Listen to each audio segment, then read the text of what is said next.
In Portland, Maine, on a rainy November night in 1985, the whole town was asleep. But one light was still on: Kido's tailor shop, open since 1978. Kido wasn't just any tailor. He was a white American shorthair with glasses and a heart of gold. From soldiers' uniforms to prom dresses, he stitched more than just fabric. He stitched stories.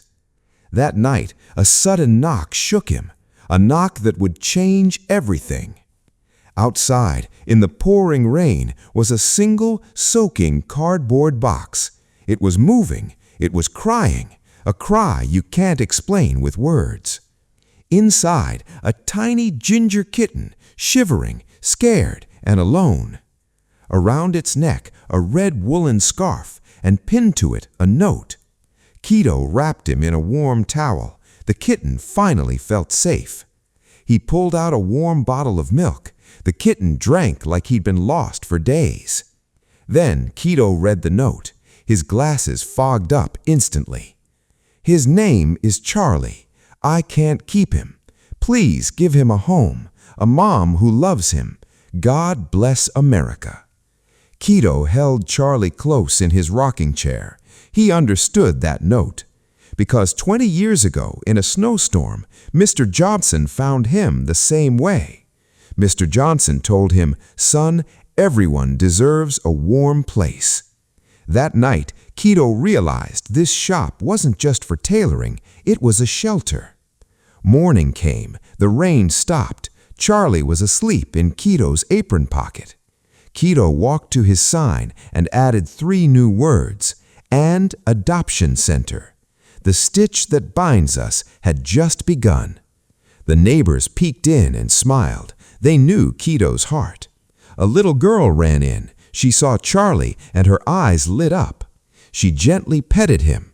In that moment, Charlie wasn't alone anymore. Kido gave her a tiny red bow tie for Charlie, a new beginning. And so, life in the shop changed forever. Kido worked and Charlie played. The shop was filled with new sounds. Kido hung Mr. Johnson's picture on the wall to remember where he came from. Every night, Kido turned off the lights, but he left one lamp on for the ones who might still be out there in the dark. On the wall, 2 frames now, the past and the present, the stitch that binds us. And he meant it. The door was always left open, just a crack. One morning, the postman left another box, another chance. Inside, a tiny black kitten, and Charlie was the first to welcome him. The family was growing, one stitch, one rescue at a time. Thanksgiving came. The table was full of people and a pause.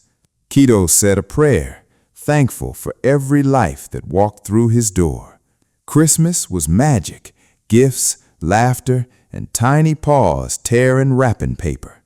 In winter, Kido sipped cocoa, watching the snow, Charlie asleep in his lap.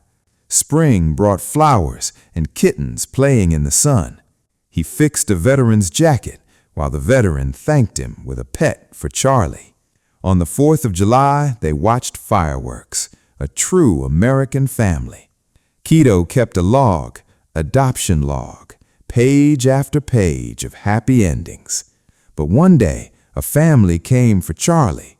It was time. Kido's heart broke a little, but he smiled through the tears. He packed Charlie's little suitcase.